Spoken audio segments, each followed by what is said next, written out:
ত্যাগের মাধ্যমে ভোগের বাসনা নিবৃত্তির চেষ্টা করতে হবে। ঈশ্বরের কাছে সব ভোগ সংক্রান্ত বাসনা ঘুচিয়ে তার ভাবে ভাবিত হয়ে সেবামূলক ব্রতের কাজে ব্রতী হবার জন্য প্রার্থনা জানাতে হবে। চাই মনের আকুলতা। মায়ের ছেলে কাজের নিমিত্তে বাইরে গেছে, অনেক রাত হয়ে গেছে, ছেলে বাড়ি ফেরেনি, এমন তো হয় না। মায়ের মন আকুলি বিকুলি করছে। একবার উঠছেন, একবার বসছেন, একবার বাইরে বেরিয়ে রাস্তার দিকে তাকাচ্ছেন, জানলা দিয়ে লক্ষ্য করছেন, বিড়বিড় করে কি যেন বলছেন। এই ছেলে বাড়ি ফিরে এলো, মায়ের জন্য সবকিছু পাওয়া হয়ে গেল। চিন্তা মুক্ত হয়ে মায়ের মুখে হাসি দেখা দিল। তাই গুরু কৃপা বা ঈশ্বর কৃপা পেতে হলে চাই এরূপ আকুলতা আর ব্যাকুলতা। এই প্রসঙ্গে শিবানন্দ বাবার এক প্রিয় ভক্ত গুয়াহাটির শিবানীকরের অবতারণা করতে হয়। এই শিবানীকর আবার গুয়াহাটির পুলিশ বিভাগের ডিএসপি চন্দন করের স্ত্রী শ্রীমতী কর, কিন্তু বাবার মন্ত্র শিষ্যানল। একবার বাবা গুয়াহাটিতে বিষ্ণুদের বাড়িতে ওঠেন। সেখানে একদিন সকালে সাধু দর্শন মানুষে শ্রীমতী কর সাদা ফুল দিয়ে বাবাকে প্রণাম করলে বাবা বলেন, মা, আমাকে এই ফুল দিচ্ছ কেন? আমি তোমাদের চেয়েও সাধারণ। কথাটা মিসেস করের অন্তরের অন্তঃস্থলে বিদ্ধ করল। এমন কথা তো তিনি তার গুরুদেব ছাড়া কারো মুখে শুনেননি। বাবা যে সদ্গুরু সেটা তারা বুঝতে বাকি রইল না। সদ্গুরুর আশ্রয়ে কলিযুগ একমাত্র অবলম্বন। বাড়িতে ফিরে তার স্বামী এবং একমাত্র মেয়েকে বাবার সম্বন্ধে বললে পরদিন তারা উভয়েই বাবার মন্ত্র শিষ্য হয়ে যান। এর কদিন পর বাবা শ্রীমতীর করের বাড়িতে সেবা নেবেন। মনের আনন্দে তিনি বাবার সেবার আয়োজনে ব্যস্ত। স্বয়ং ঈশ্বর যেন তার বাড়িতে পদার্পণ করবেন। কিন্তু হঠাৎ আগের দিন তার ডান হাতটা সাংঘাতিক ভাবে পুড়ে যায়। চন্দনকর বাবাকে ব্যাপারটা জানিয়ে স্ত্রীকে নিয়ে ডাক্তারখানায় চলে যান। ডাক্তার ওষুধপত্র দিয়ে বলে রাতটা ব্যথায় খুব কষ্ট হবে। শ্রীমতী করে সে কি আকুল আরতি! সেই আরতি বাবার হৃদয় স্পর্শ করলো। ভক্তের কাতরতায় বাবা ঠিক থাকতে না পেরে তার ব্যথা নিজের দেহে নিয়ে নিলেন। সেদিন শ্রীমতী কর যন্ত্রণাবিহীন অবস্থায় রাত কাটান। পরদিন বাবা তার বাড়িতে এসে শ্রীমতী করকে বলেন, মা, তোমার হাতটা পুড়েছে শুনে বড়ই কষ্ট হয়েছে। প্রত্যুত্তরে শ্রীমতী কর জানালেন, না বাবা, আমার তো কোনো কষ্ট হয়নি। বাবার সঙ্গে ছিলেন ভক্তপ্রাণ শ্রী কাকতি, আমাদের গুরুভাই। তিনি বললেন, কোত্থেকে আপনার ব্যথা হবে? কাল রাতে যে বাবা হাতের ব্যথায় যন্ত্রণায় ঘুমোতে পারেননি। দদ্দর বিগলিত অশ্রু ধারায় শ্রীমতী কর বাবাকে প্রণাম করলেন এবং হৃদয়ে উপলব্ধি করলেন যে বাবা গুরুরূপে সাক্ষাৎ নারায়ণ। আরেকবার শ্রীমতী করের স্বামী চন্দন কর 2004 খ্রিস্টাব্দের 6 ডিসেম্বর মরণোন্মুখ হয়ে গুয়াহাটি মেডিকেল কলেজে ভর্তি হন। তিনি সেখানে আইসিইউতে ভর্তি। ডাক্তার 48 ঘন্টা সময় দিয়েছে। এদিকে শ্রীমতী কর আকুল ভাবে বাবার কাছে সময় অসময়ে তার ভবিষ্যৎ অসহায়তার কথা ফোনে জানালে তিনি বলেন, চিন্তা করো না মা, সবই গোবিন্দের ইচ্ছা। আমি জব করছি। সন্তানের ব্যথায় বাবা কাতর। বাবার জব শক্তির প্রভাবে শ্রীকর মৃত্যুর হাত থেকে ফিরে আসেন। শ্রীমতী কর বলেন, ডাক্তাররা যেখানে তাকে আশ্বস্ত করতে পারেনি সেখানে বাবা যেন জাদুমন্ত্রের প্রভাবে তার স্বামীর নবজীবন প্রদান করলেন। বাবা শুধু গুরু নন, গোবিন্দও নন, জাদুকরও বটে। আবেগ রুদ্ধ কণ্ঠে শ্রদ্ধায় তার গলা থেকে ঝরে পড়ে রবি ঠাকুরের দুটি কলি। আমার মাথা নত করে দাও, এ তোমার চরণ ধুলার পরে, সকল অহংকার নাও হে আমার, ডুবাও চোখের জলে।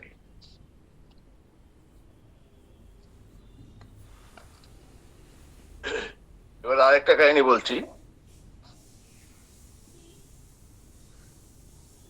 শিবানন্দ বাবা ভক্তদের পথ নির্দেশ দিয়ে থাকেন বা দিয়েছিলেন, যে পথ অনুসরণে সাধনায় সিদ্ধি লাভ হবে যদি সেটা অনুসরণ করা যায়। এক ভক্ত পরিবার নিয়ে 2004 খ্রিস্টাব্দের জুন মাসে বেনারসে যান। তারা বাবার কাছে গঙ্গা স্নানের ইচ্ছা প্রকাশ করলে বাবা তাদেরকে 80 ঘাটে স্নান করতে বলেন। প্রত্যেক ঘাটেরই আলাদা আলাদা মাহাত্ম্য আছে বলে বাবা এরূপ নির্দেশ দেন। কিন্তু 80 ঘাটে যাওয়ার পর ঘোলা জল দেখে ঘৃণা বোধে তারা নৌকা ভাড়া করে গঙ্গার ওপারে গিয়ে পরিষ্কার জলে স্নান করেন। ওপারে কিন্তু আর কোন স্নানার্থী ছিল না। পরদিনও তারা ওই একইভাবে স্নান করে ফিরে এলে অন্তর্যামী বাবা তাদের স্নানের কথা জিজ্ঞেস করে তার সত্য কথাই বলেন। তখন বাবা ক্ষোভের সঙ্গে বলেন, প্রতিটা ঘাটের মাহাত্ম্যের কথা বলা সত্ত্বেও তোমরা সেখানে স্নান না করে ওপারে গিয়ে স্নান করে এলে। ওপারে তো কেউ স্নান করে না, শুধু টাকার অপচয় হলো, কোনো কাজে লাগলো না। তাছাড়া একটা প্রবাদ আছে, ওপারে স্নান করলে পরজন্মে সে নাকি গাধা হয়। চোরা না শুনে ধর্মের কাহিনী। এই ঘটনার পরেও সে বলছে, ধনের গর্ব এবং আভিজাত্যের মোহে জ্ঞানান্ধ ভক্তগণ তিরস্কৃত হওয়া সত্ত্বেও জিহ্বার লালসার আসক্তিবশত তারা বাইরের খাবার খেয়ে আশ্রয় ফেরেন। বাইরের খাওয়ার কথা তারা বেমালুম চেপে যায়। বাবা কিন্তু অন্তর্দৃষ্টিতে সবই দেখছেন, কিন্তু তাদেরকে কিছু বলেন না। অপরাধবোধ তাদেরকে মানসিক দিক থেকে দুর্বল করে দিয়েছে। ভরা পেট সেদিন রাতে তারা কম অন্ন খেলেন, ফলত অন্ন বেশি হলো। পরদিন আবার একাদশী। বাবা তো অন্নের অপচয় একদম সহ্য করতে পারেন না। বাবার জীবনে এই ভোটের প্রথম একাদশী ভেঙে মামা ও মামনি সহ গত রাতের বাড়তি অন্ন পান্তা ভাত হিসেবে সেবা করে নেন। অন্ন অপচয়কারী ভক্তদের তিনি গরম অন্নই খাওয়ান। তাই জ্ঞান বোধ থাকা সত্ত্বেও বাবার নির্দেশ অমান্য করে অহংকারের গরিমা দেখানো কখনো উচিত নয়। বাবার শিক্ষাদানের মাধ্যমে প্রতিটা ভক্তেরই তার চরম উপলব্ধি হওয়া উচিত, কারণ বাবা ভক্তদের চৈতন্যদয় হওয়ার জন্যই এভাবে শিক্ষা দেন। প্রিয় ভক্ত ডাক্তার সুভাষ ঘরের মেয়ে মাধ্যমিক পরীক্ষা 2007 এর কিছুদিন পূর্বে তার শ্বশুর বাসায় পল্টু রায়ের পরলোক প্রাপ্তি ঘটে। শোকাবহ পরিস্থিতি থেকে পারলৌকিক কাজ পর্যন্ত তার পরিবার লেকটাউনেই ছিল। প্রায় মাসাতিক কাল পর্যন্ত গুড্ডি অর্থাৎ গড়াইয়ের মেয়ে পড়াশোনার সঙ্গে কোনো সম্পর্ক ছিল না। স্কুলের শিক্ষক শিক্ষাবৃন্দ এবং বন্ধু বান্ধব বৃন্দ সবাই উদ্বিগ্ন যে মেধাবী এই ছাত্রীটির রেজাল্ট এবার যে কি হবে। সবাই যখন এরূপ চিন্তিত, সেখানে স্বয়ং পরীক্ষার্থী নিশ্চিন্ত এবং নির্ভীক অনবরত সে জপতপ করে যাচ্ছে। বরাভয় প্রদানকারী স্বয়ং গুরুদেব যে তাকে আশ্বস্ত করেছেন, সেখানে তার ভয় কিসের? পরীক্ষার 15 দিন পূর্বে সে বাড়ি, অর্থাৎ তখন বাঁকুড়ায় ছিলেন, সেই বাঁকুড়াতে ফিরে আসেন। ওই সময় তার প্রস্তুতি সেরে নিয়ে সে মাধ্যমিক পরীক্ষা দেয়। রেজাল্ট বের হলে দেখা যায় যে সে খুব ভালোভাবেই পাশ করেছে। সবাই গুড্ডি রেজাল্ট দেখে এবং শুনে অবাক হয়ে যায়, এটা কি করে সম্ভব? হ্যাঁ, সম্ভব, সত্যই সম্ভব। কারণ নির্ভরতা থাকলে কোনো ভাবনা থাকে না। গুরুই আশ্রয়দাতা হিসাবে সহায় হবেন, এটাই তার প্রকৃষ্ট প্রমাণ। প্রণাম। শিবানন্দ বাবার ঘটনাবহুল জীবন।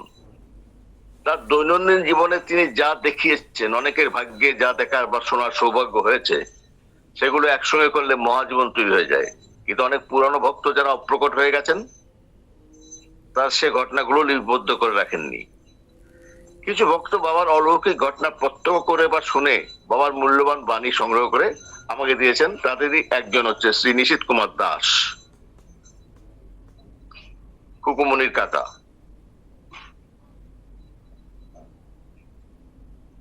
এমন ভক্তবৎসল, এমন প্রেমিক গুরু, এমন ভক্তি যাদের কৃপা করেছেন, তাদের মধ্যে তিনিও একজন। 1974-এর ঘটনা। শ্রী নিশীথ কুমার দাস তখন নিউ বঙ্গাইগাঁও রেল স্টেশনে কর্মরত। অফিস থেকে বাড়ি ফিরে স্ত্রীকে কিছু একটা বলে বেডরুমের লাইট জ্বালাতে গিয়ে অন্ধকারে অজান্তে সুইচ বোর্ডে ঝোলানো বেড সুইচের তারে তার হাত আটকে যায়। সঙ্গে সঙ্গে কি এক প্রবল আকর্ষণ তাকে প্রচন্ড শক্তিতে টেনে নেয়। তিনি বুঝতে পারলেন যে তিনি বিদ্যুৎস্পৃষ্ট হয়ে গেছেন। ক্রমে ছাড়াতে না পেরে বাবা বাবা বলে চিৎকার করে গুরুদেবকে স্মরণ করলেন। তার স্ত্রী দাসের গোয়ানির আওয়াজ শুনে দৌড়ে এসে তাকে ছাড়াতে চাইলে তিনি দাস অর্ধচেতন অবস্থায় চিৎকার করে তাকে নিষেধ করে। বেশ কিছুক্ষণ যাবৎ জীবন মৃত্যুর সঙ্গে লড়াই করে ওই তারের নাগপাশ থেকে বিচ্ছিন্ন হয়ে তিনি মাটিতে পড়ে যান। প্রতিবেশীগণ এ খবর শুনে সঙ্গে সঙ্গে এসে তারা অবাক বিস্ময়ে দেখে কাঠের সুইচ বোর্ড দেয়াল থেকে বিচ্ছিন্ন হয়ে শূন্যে ঝুলছে। শ্রীদাস কিন্তু সুইচ বোর্ডে হাত দেননি, শুধু বেড সুইচের তারেই তার হাত লেগেছিল। তার মতে আকর্ষণের চেয়ে বিকর্ষণ কিভাবে এত শক্তিশালী হলো তার বৈজ্ঞানিক ব্যাখ্যা তিনি খুঁজে পাননি। তার মনে কিন্তু একটা ধারণা সে বদ্ধমূল হয়েছিল যে তার আকুল প্রার্থনায় সাড়া দিয়ে বাবাই তাকে রক্ষা করেছেন। এখানে উল্লেখ্য যে ওই দিনই শ্রীদাসের পরিবার সহ বাইরে ছুটিতে যাওয়ার কথা ছিল। হয়তো ওই দিন তার আরো কোনো বড় ঘটনা বা বিপদ ঘটতে পারত। সন্তানের যাতে কোনো বিপদ না ঘটে তাই হয়তো বাবা তার সেদিনের যাত্রা এভাবেই রুখে দিয়েছিলেন।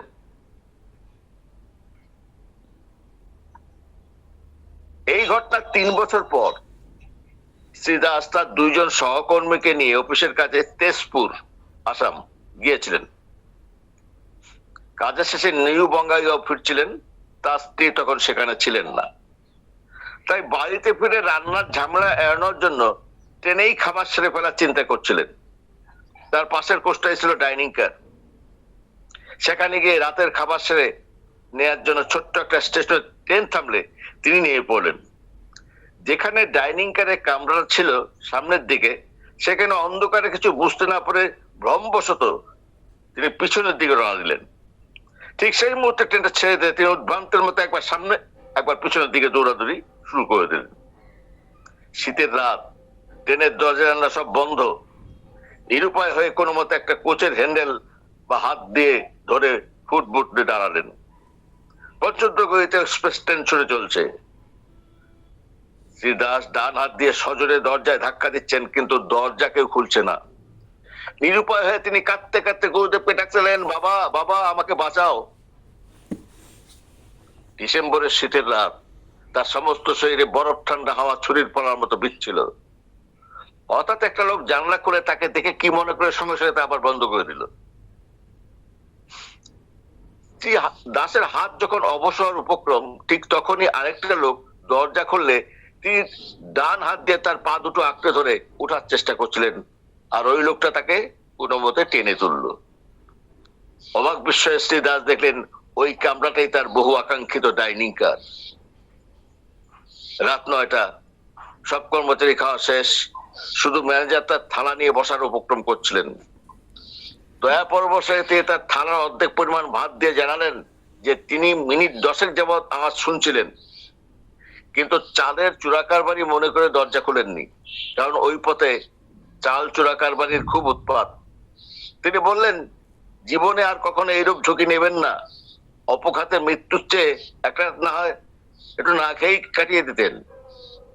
কোন সদৃশ্য দেবতা যিনি ম্যানেজারের রূপ ধরে সাক্ষাৎ মৃত্যুর হাত থেকে ফিরিয়ে আনলেন? রাখে হরি, মানে গুরুদেব, মারে কে। প্রণাম সবাইকে, আজকে এই পর্যন্তই।